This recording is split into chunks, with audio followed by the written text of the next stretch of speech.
Travis Burns. He is the farrier at the Virginia Tech Vet School. We're just going to give an overview of the glue-on-horseshoe world and just talk about the different advantages and disadvantages, and so I will turn it over to him. So, first question on the list is, what are the different types of glue-on horseshoes that are available? Okay.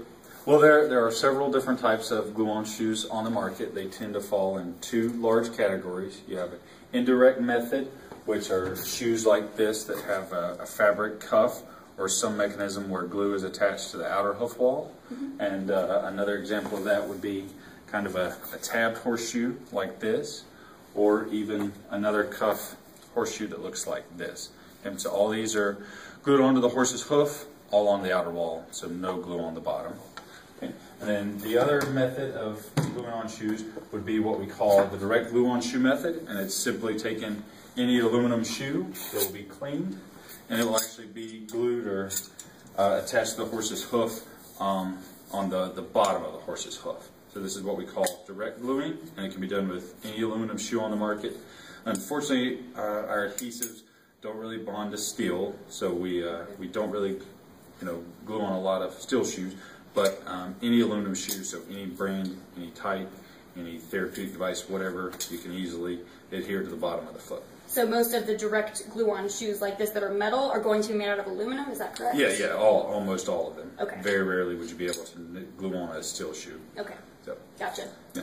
All right. Now, as far as other materials go, like the polyethylene and the different types of plastics and rubbers, are you familiar with any of those? I am. So most of our adhesives are actually a polymethyl methacrylate, and so they come as a two-part thing. So you have an accelerator and then a resin, and you simply mix the two together, and they set up fairly quickly. So most of these will set up in about 6 to 8 minutes in 70-degree weather.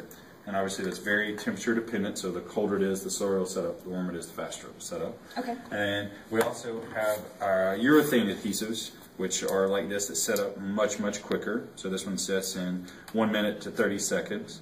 The bonding power is not as strong as with the polymethyl methacrylates, but this is really, really handy when you're working with foals, because it sets up very, very quickly. Easier to handle them, get them going. Yeah, so an adult horse, it's pretty easy to have them either trained to stand that long or sedate them to get your 6 to 10 minutes. But foals are very difficult to do that with, so that's when we often go with this. And then obviously with a foal shoe, it would stay on less amount of time, and so the bonding power really doesn't matter to us as long as it'll make it about 2 weeks. Okay. And so with these things, you can see the difference. So this is a polyurethane, and it's much more brittle. Okay? So if you were to try to nail into that, or if you caught a sharp edge on something, it would just fracture and shatter. Whereas these are much more flexible and bend and act much more like natural hoof wall.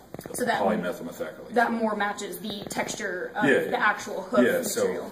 So Equilox was developed a guy from from Equilox, and then he worked with another farrier up in Pennsylvania, and they went through several polymethyl methacrylates to find the one particular one that acts as similar to hoof wall as possible. Okay.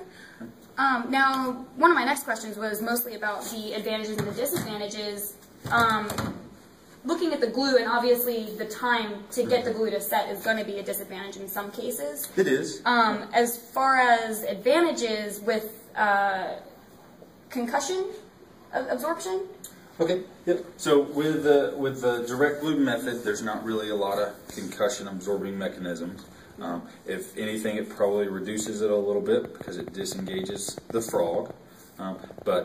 So it's just like any normal aluminum shoe would be. So it'd be almost exactly the same as a nail-on shoe. Except you just don't get the holes in the hoof wall. Exactly. Which is a good thing. Yep. And then so with the indirect method, or this Series 1 Sigafus type shoe, it comes with a rim pad in here. It's very, very soft. So that would be some of your concussion reducing mechanism there. So the indirect methods tend to have some sort of mechanism in place, just like this one's a urethane or around an aluminum kind of mold. Okay. So these would reduce some concussion, but the others would do just like a normal steel shoe. Gotcha. Now, as far as disciplines, would you be able to use a shoe like this in any discipline? This one you could use in any display. So this one's treated like any normal shoe. I mean, you can drill and tap it. You can do anything with it. The only thing, unfortunately, there's not a lot of sizes in kind of the draft horse variety. So if you got into like a big pulling horse, it probably wouldn't work for that. But virtually any other discipline, you could easily get it done with this shoe. Okay. And this particular manufacturer makes all different varieties of shoes with this fabric. So from raised plates to more therapeutic shoes like this to just a normal aluminum shoe. Gotcha. And then a shoe like this, would you be able to use that in any discipline, or is that more for your average trail riding? Well, this was one of the very first kind of glue-on methods. And to my knowledge, this is not produced anymore. But we use it as a kind of a therapeutic shoe just because it's very thick, so you can put a lot of mechanics in it. It's very easy to put the horse's foot in this, set it, and then glue with the horse standing on it. Whereas this one, you have to hold it up. So when they're painful, we use some of these. And but I mean, as you can feel, it's very slippery. So not a lot of disciplines would be able to use that. Not quite as rubbery as you would think it would be. No. So it's you have a huge loss in traction with this, and particularly in grass, particularly in the morning dew situation, is going to be the problem. So that's when the horses are really going to slip with this. Gotcha. So any sport horse or any discipline would wear this or have a shoe just directly applied to it. Okay. Now, speaking of slippage, you brought up a thought.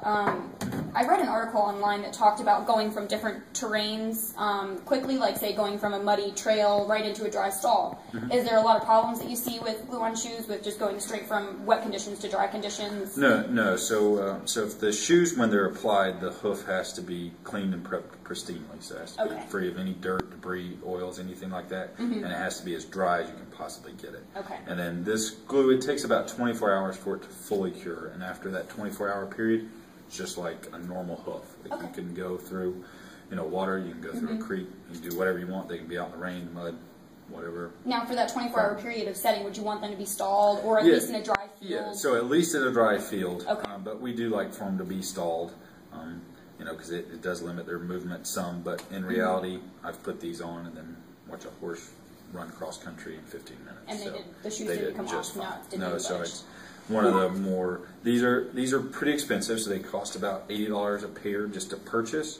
So obviously any farrier and the owners are going to want to do anything they possibly can to make sure it's going to stay on. So that's why we like to give them that 24-hour period in the dry. Well, that actually brings me to my next point, which was going to be getting into the cost of these shoes, and if it's possible for horse owners to do this at home themselves rather than having to call in a farrier every 6 to 8 weeks. What are your thoughts on that? So with gluing on shoes, it's safer, and I'll be honest with you, a lot of farriers don't do it because it does take a lot of time, and it does take a different skill set to get used to using this.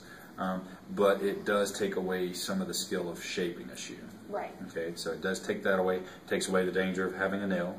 So I do think more horse owners that are accustomed to trimming their own horses, and if they do need shoes, they will have the ability to glue them on themselves if they want. But obviously, I would still highly advocate the use of a professional farrier at all times.